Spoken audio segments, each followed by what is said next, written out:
em diante diz assim: depois do sábado, tendo começado o primeiro dia da semana, Maria Madalena e a outra Maria foram ver o sepulcro. E eis que sobreveio um grande terremoto. Pois o anjo do Senhor desceu dos céus e, chegando ao sepulcro, rolou a pedra da entrada e assentou-se sobre ela. Sua aparência era como um relâmpago e suas vestes eram brancas como a neve. Os guardas tremeram de medo e ficaram como mortos. O anjo disse às mulheres: não tenham medo. Sei que vocês estão procurando Jesus, que foi crucificado. Ele não está aqui, ressuscitou. Como tinha dito, venham ver o lugar onde ele jazia. Vão depressa, digam aos discípulos dele: ele ressuscitou dentre os mortos, e está indo adiante de vocês para a Galileia. Lá vocês os verão, notem que eu já os avisei. As mulheres saíram depressa do sepulcro, amedrontadas e cheias de alegria, e foram correndo anunciá-lo aos discípulos de Jesus. De repente, Jesus as encontrou e disse: salve! Elas se aproximaram dele e abraçaram-lhe os pés e o adoraram. Então Jesus lhes disse: não tenham medo. Vão dizer a meus irmãos que se dirijam para a Galileia, e lá eles me verão. Glórias a Deus. Os irmãos podem se assentar exaltando e glorificando a Deus. Glória a Deus. Já foi dito aqui, de forma profética, por intermédio do louvor, que ele morreu como cordeiro, mas já ressuscitou como leão. Louvor poderoso. Meus amados, a campanha que vocês estão aqui trabalhando, a temática, fala sobre alegria no sepulcro, júbilo no sepulcro, alegria no sepulcro. Tema bem sugestivo, um tema totalmente até empolgante para as nossas vidas, porque se tem um lugar onde não há motivo de sorriso, motivo de alegria, de fato é o sepulcro. Antes de entrarmos dentro do texto bíblico deste capítulo 28 de Mateus, nós vamos aqui entender que, para falarmos sobre a ressurreição de Jesus, o ressurgir dentre os mortos, nós precisamos entender primeiro como a morte entrou na humanidade. Todos aqui que estamos aqui nesta noite conhecemos aquilo que é chamado no mundo acadêmico de pecado original. Quando você estuda uma matéria sistemática chamada hamartiologia, você vai aprender que no Éden, quando o primeiro homem falhou o alvo original, que era o de glorificar a Deus. Glorificar a Deus como? Hoje, quando nós falamos acerca de glorificar a Deus, nossa mente pentecostal, nós já logo pensamos: glorificar a Deus é entrar em um culto como esse, dar um grito de glória a Deus, dar um grito de aleluia. Tudo isso faz parte. Em tudo isso Deus é glorificado. Quando você sai da sua casa, vem para um culto como esse, convenhamos dizer que você tinha diversos outros lugares para ir nessa noite. Muitos do que aqui estão, talvez deixou de ir no mercado fazer uma compra, seja total ou básica, para dentro de casa, para vir para o culto. Muitos do que aqui estão, deixou de fazer hora extra no serviço, para poder estar presente no culto. Outros deixaram de fazer em casa, está aqui no culto, mas às vezes nem está prestando tanta atenção no culto, porque está pensando, quando acabar o culto, tem tanta coisa para fazer, mas por favor, preste atenção no culto. Mas eu sei que vocês tinham muitas coisas para fazer, e de fato, o fato de vocês largarem tudo que vocês tinham para fazer e decidirem vir ao culto, isso eu sei, é um gesto também de adoração. Mas quando eu digo que ele perdeu o primeiro homem e a primeira mulher no Éden, o ato de glorificação a Deus, eu estou dizendo que o ser humano, ele foi criado tão somente com um objetivo: viver para a glória de Deus. E o que seria viver para a glória de Deus? Quando nós analisamos os quadrantes bíblicos, nós vamos perceber que uma vida que é vivida para a glória de Deus é uma vida que vive diante dos preceitos pré-estabelecidos pelo Senhor. O que aconteceu dentro do Éden? Deus havia dado uma ordem, melhor dizendo, antes de uma ordem, Deus tinha dado um paraíso. Adão vivia em um paraíso, até a chegada de Eva, né? Brincadeiras à parte, voltando aqui. Adão vivia no paraíso, Eva vivia no paraíso, vivia no Éden. Porém, todo paraíso tem as suas regras, tudo aquilo que é bom tem os seus limites, e Deus havia estabelecido para eles, de tudo que tem aqui. Vocês podem aproveitar de todo este paraíso que eu coloquei diante de vocês, porém, daquela árvore, daquele fruto, vocês não poderão se alimentar. Ora, a partir do momento que a antiga serpente, chamada assim no livro do Apocalipse, eu quero aqui simplificar, Apocalipse chama de antiga serpente, no Éden é conhecido também como a serpente falante, mas eu quero simplificar para o nosso entendimento da mensagem aqui, utilizando o nome Satanás. Satanás entra no Éden, dentro daquela personificação, consegue convencer a mulher então também oferece o fruto que Deus havia proibido para eles dentro daquele jardim, e aí inicia-se então aquilo que nós chamamos de pecado original, pecado do orgulho, onde o homem de fato tentou o que o inimigo tentou lá no céu. Qual foi o desejo do inimigo lá no céu? A Bíblia nos fala que ele subiu até, tentou ou intentou em seu coração: subirei até o trono, ou acima do trono do Altíssimo, e lá me estabelecerei. Deus, como não divide a sua glória com ninguém, deixa eu repetir porque eu senti o céu dizendo aqui, como Deus não divide a sua glória com ninguém, então o inimigo vai perder o seu posto no céu, é lançado sobre essa terra. Muitos acreditam que ali inicia-se o primeiro pecado. Todavia, o primeiro pecado para a humanidade iniciou-se no Éden. Deus tira eles do jardim do Éden, porque a partir do pecado vem a perda. Nunca ninguém ganha ao escolher o pecado. Eu nunca vi alguém dizer que escolheu pecar, escolheu uma vida de pecado, escolheu uma vida de desobediência. E eu nunca vi alguém dizer, contar um testemunho: que bom que eu escolhi desobedecer a Deus, porque depois disso a minha vida melhorou. Você nunca vai ver alguém pedindo para o pastor Ney uma oportunidade: pastor Ney, deixa eu contar um testemunho. Depois que eu decidi virar a cabeça, depois que eu decidi viver na bagaceira da vida, minha vida foi para cima, foi pelo contrário. Muito vai para cima mesmo, mas é de arrasta para cima, como dizem por aí, né? Mas tudo bem. Então Adão resolveu, o primeiro homem, a primeira mulher resolveu pecar, errar o alvo, desobedecer. Deus tira eles do jardim do Éden, e ali começa o que nós chamamos de pagamento. Que pagamento? É Paulo que vai revelar no Novo Testamento: o salário do pecado é a morte, mas graças a Deus que o dom gratuito de Deus é a vida. Todavia, do Éden para cá, todos começam a sua vida já em pecado, aquilo que nós chamamos de natureza pecaminosa. Talvez você me diga, evangelista Alex Nascimento, mas eu tenho uma criancinha de 2 anos, 3 anos, 4 anos, ela já precisa, no decorrer de sua vida, de um Salvador, porque ela também é concebida em pecado. O ser humano já nasce em pecado, necessitando de um Salvador. Eu já quero abrir um parêntese aqui para te dizer que a cruz de Cristo, a morte de Cristo na cruz do Calvário, não foi uma encenação para Hollywood ganhar dinheiro. A cruz de Cristo não foi uma encenação para que hoje tivessem vários tipos de seriados e novela. A cruz de Cristo, ela foi real. Cristo morreu de forma real. Cristo padeceu de forma real. Cristo sofreu de forma real.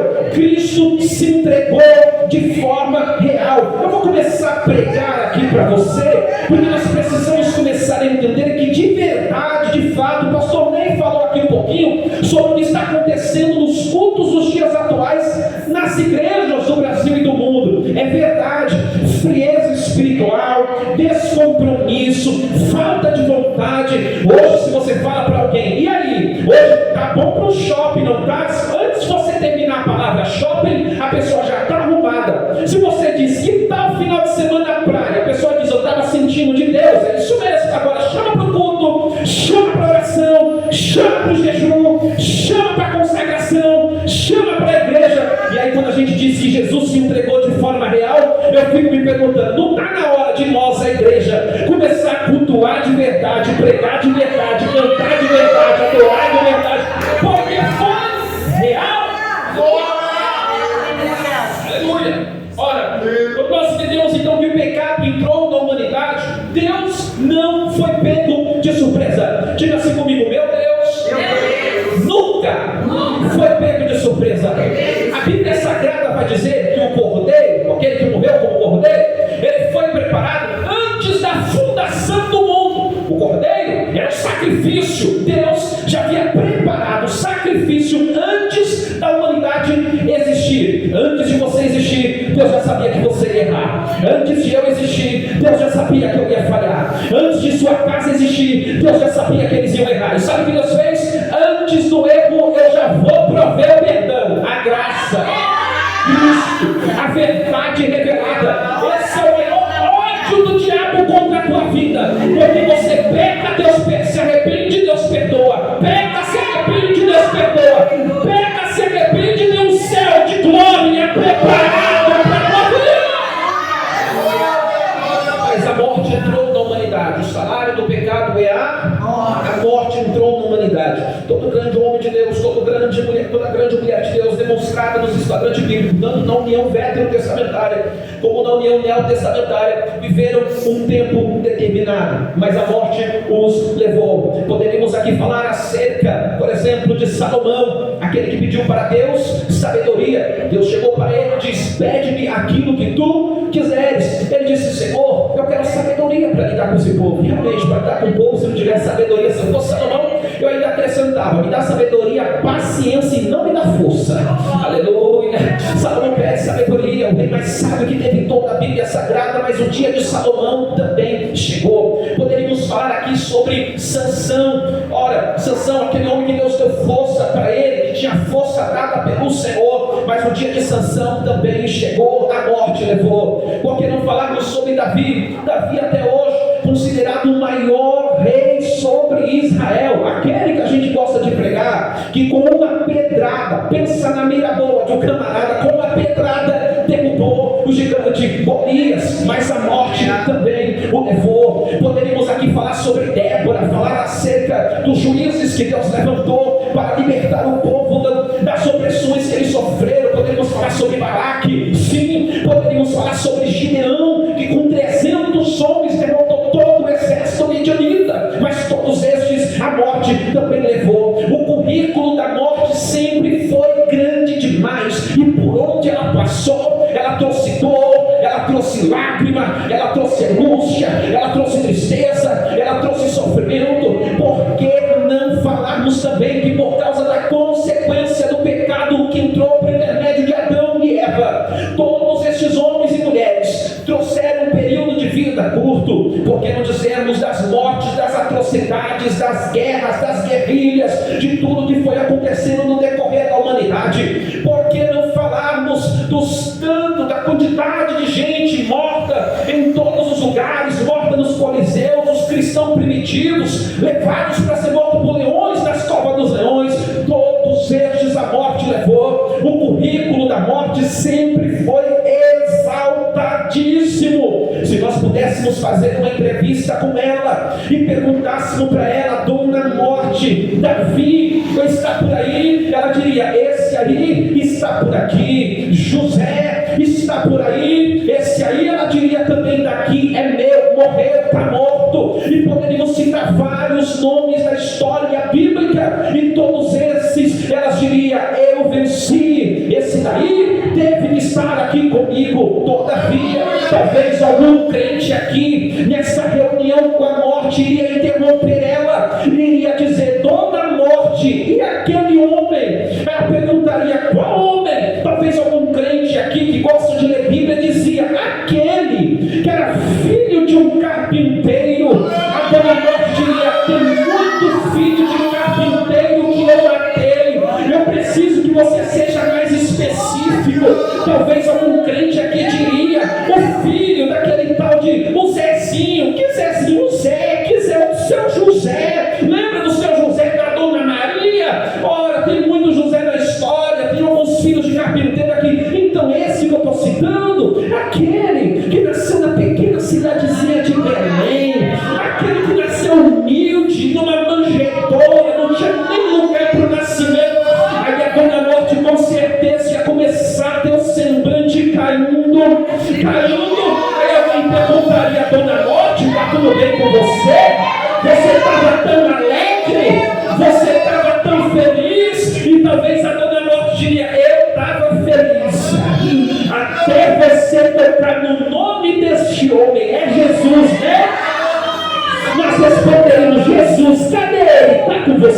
estaria aprisionado, ela diria: esse homem, tentaram tirar a vida dele, ele bradou na cruz dizendo: Pai, é para ti que eu entrego o meu espírito.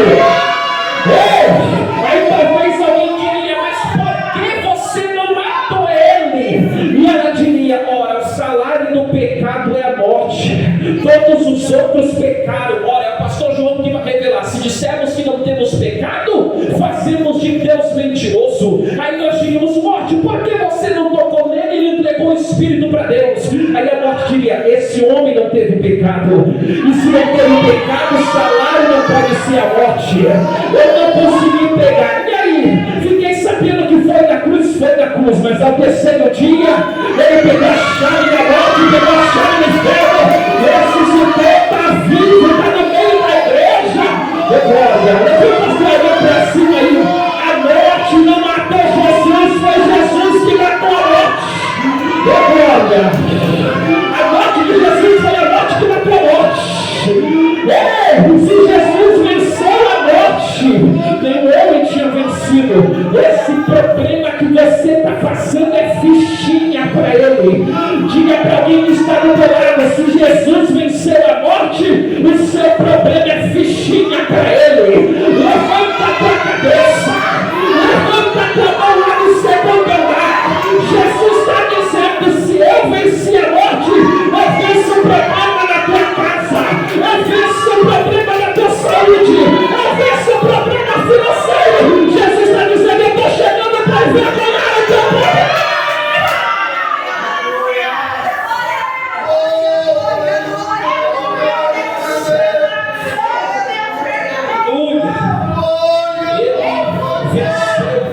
A morte.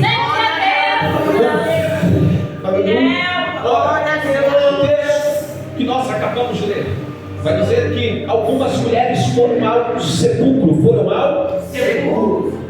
Todas as vezes que nós falamos acerca da palavra sepulcro, nós estamos falando sobre lugar de dor, lugar de lágrima, lugar onde as lembranças são afloradas. Até hoje, no Brasil e no mundo, devido à última problemática que nós tivemos de terror mundial, de nível mundial, que foi a pandemia, nós temos ainda pessoas com sequelas sentimentais acerca disso. Por que não dizer que pessoas até mesmo que não têm tanta estrutura, tanto física, emocional, espiritual, ainda até mesmo visitam o túmulo dos seus parentes, porque não conseguem de fato aceitar aquilo, as perdas que tiveram. Ora, essas mulheres, elas estão ainda no terceiro dia entristecidas, elas estão ainda enlutadas. A informação da ressurreição de Jesus ainda não havia chegado, elas não sabiam da novidade, elas não sabiam da boa notícia, elas não sabiam do algo novo que estava para acontecer. É interessante notar que elas estão entristecidas no sepulcro, e quando chega no sepulcro as coisas pioram.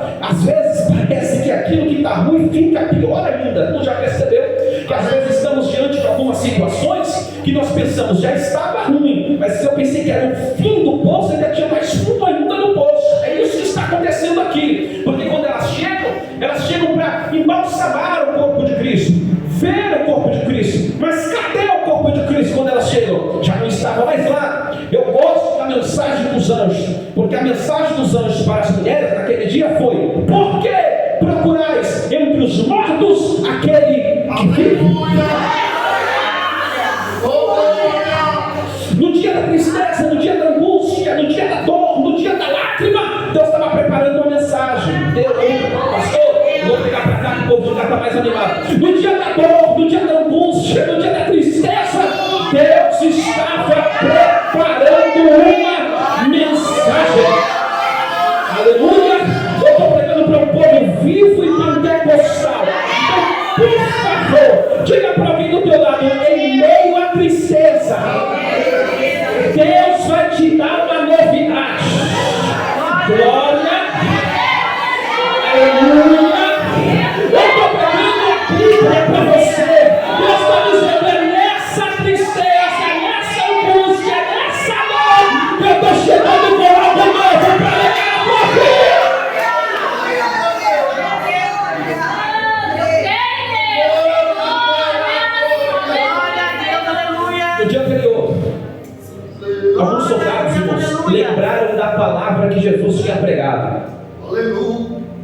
Não foram os discípulos que lembraram, foram os soldados de Roma. Quando eles lembraram dessa palavra, eles foram e se dirigiram até Pilatos. Quando os sacerdotes, os fariseus se dirigiram até Pilatos, se dirigiram para falar para eles: Pilatos, eu não sei se você lembra, mas esse homem falou que ao terceiro dia ele ia voltar.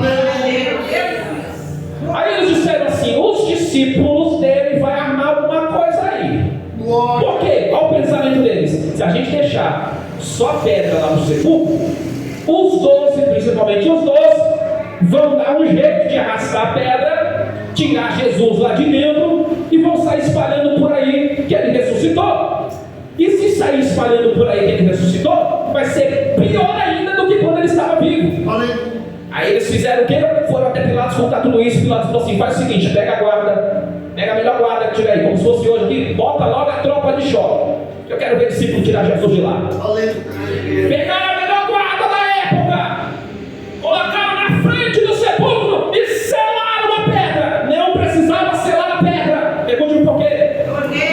Porque só para tirar aquela pedra era necessário mais de 10 homens para empurrá-la.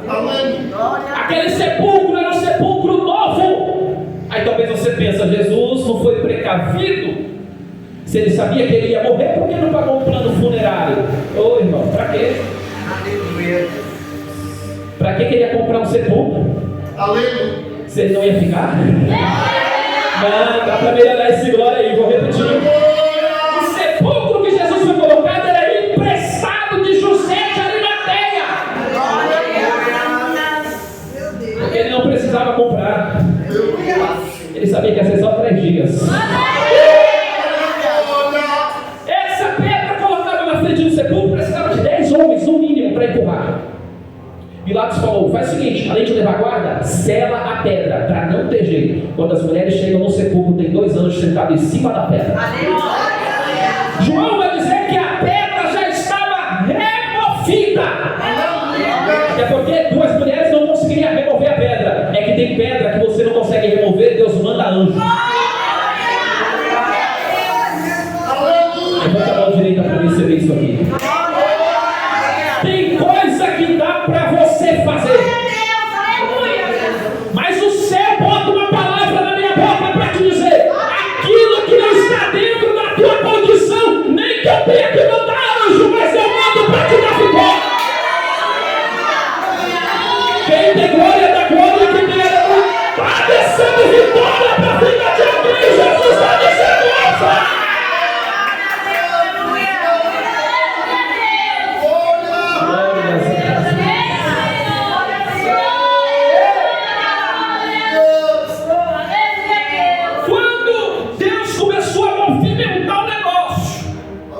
A Bíblia vai dizer: glória a Deus, aleluia.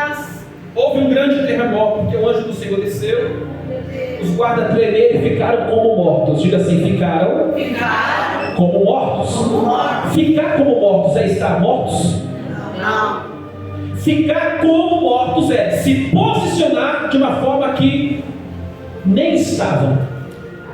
Eles fingiram-se de mortos, porque ficaram atemorizados. Lembra do piripaque do Chaves? Praticamente isso daí. Ficaram atemorizados com aquilo que Deus havia feito. Está preparado para ver os inimigos atemorizados? Porque Deus vai trocar o temor. Não é você que tem que ficar atemorizado diante dessa situação. Deus está virando um quadro nessa noite. Oh, aleluia. Eles ficam atemorizados. Só que para as mulheres, os anjos vão dizer: não temas. Eu sei que vocês estão procurando Jesus, mas ele ressuscitou. Vão e contem aos discípulos. Ei, sabe quem primeiro recebeu a mensagem da ressurreição? Não, vocês são melhores do que isso. Irmãos, vamos conversar aqui agora. A mensagem precisava ser espalhada, sim ou não? Sim.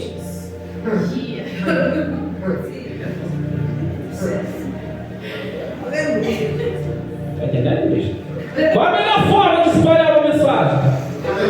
Fala para elas. Aleluia. Cadê os homens para dar glória a Deus? A mensagem precisava ser espalhada. Deus falou, já sei para quem eu conto. Aleluia, Deus. Aleluia. Glória a Deus. Ela sai a mensagem para as mulheres. Aí ela sai para contar para os discípulos. Agora as mulheres vão ficar mais felizes. Não é isso não, irmãos. Aqui mulher é mais audaciosa, corajosa e ousada. Diga aleluia. Então elas têm mensagem, elas carregam a mensagem, elas levam a mensagem. Por quê? Porque quem tem entrega. Só podemos abrir a boca para falar daquilo que nós temos. Sabe por que tem muita gente que virou 007? Conhece o crente 007? Aleluia. Quem conhece? O crente 007 é um agente especial de Deus. Ninguém sabe que ele é crente. É crente escondido para lá.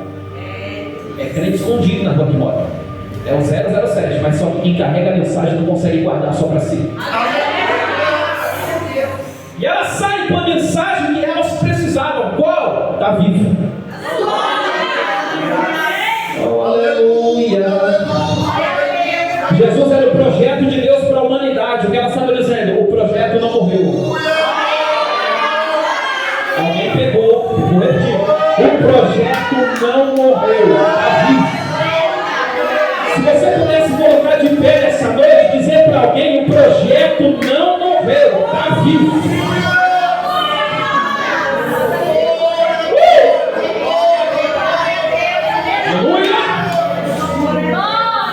Tu vai voltar para casa hoje carregando a mensagem. O que pensava que estava morto está vivo. Levanta a mão para receber. Levanta a mão para receber. Jesus está vivo, a chamada está viva, a igreja está viva, o ministério está vivo. O que Deus prometeu está vivo, o que Deus falou está vivo, a tua vida está viva. O teu ministério está vivo, o que Deus te prometeu está vivo, a promessa está viva, a chamada está viva, a tua vocação está viva. Diga para alguém: não vai morrer aquilo que Deus deu vida. O diabo não vai travar dentro do túmulo, está vivo. Deus vai ressuscitar aquilo que estava morto. Deus vai ressuscitar. Levanta as duas mãos para cima. Isso. Oh, glória. Até hoje a notícia foi ruim, mas evangelho é boas novas, evangelho é boas notícias. Foi por isso que foi tão difícil para você chegar no culto. É que Deus queria te dizer que está vivo. Não vai ter morte dentro da tua casa, vai ter vida. Não vai ter morte na tua família, vai ter vida. Não vai ter morte no teu relacionamento, vai ter vida. Não vai ter morte na tua vida profissional. Jesus está dizendo: vai ter vida. Que Deus está trazendo vida para dentro da sua casa, está viva! Morreu como cordeiro, ressuscitou como leão. Morreu como cordeiro, mas ressuscitou como leão. Morreu como cordeiro, mas ressuscitou como leão. Morreu como cordeiro, mas ressuscitou. Receba vida. Receba vida para pregar. Receba vida para fazer obra.